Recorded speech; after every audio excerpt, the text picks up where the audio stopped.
ಜಗತ್ತೇ ಒಂದು ಕುಟುಂಬ ಅಂತ ನಾವು ಸಂಬೋಧಿಸ್ತೇವೆ.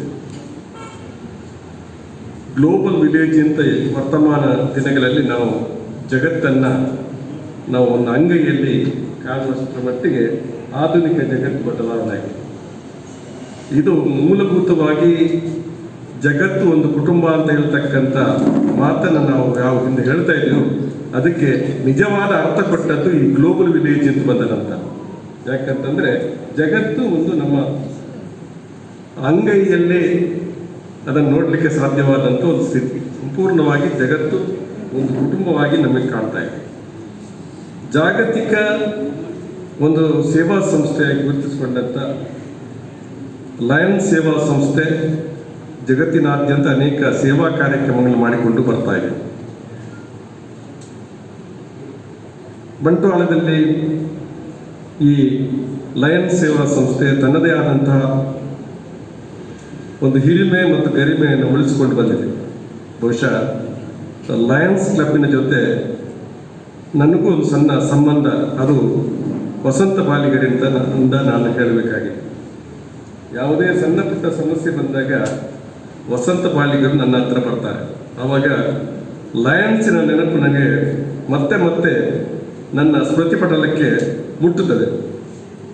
ಆ ಒಂದು ಲಯನ್ಸಿನ ಸಂಬಂಧವನ್ನು ನನಗೆ ಶಾಶ್ವತವಾಗಿ ನೀಡಿದವರು ವಸಂತ ಬಾಲಿಗರು ಅಂತ ಹೇಳಲಿಕ್ಕೆ ನಾನು ಸಂತೋಷ.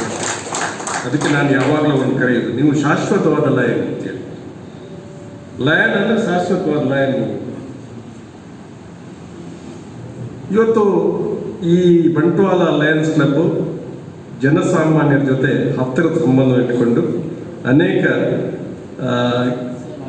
ಜನರಿಗೆ ಬೇಕಾದಂಥ ಕಾರ್ಯಕ್ರಮ ಮಾಡ್ತಾ ಬಂದಿದೆ. ಇವತ್ತು ಸತ್ಯಾಗ ಹೊಸ ಪುನರ್ಜನ್ಮ ಅಂತ ಇಟ್ಕೊಂಡಿರ್ತಕ್ಕಂಥದ್ದು ನಾವು ಸಂಜೀವ ಶೆಟ್ಟರು ಅವರ ಜೀವನವನ್ನು ಇದಕ್ಕೆ ನಾವು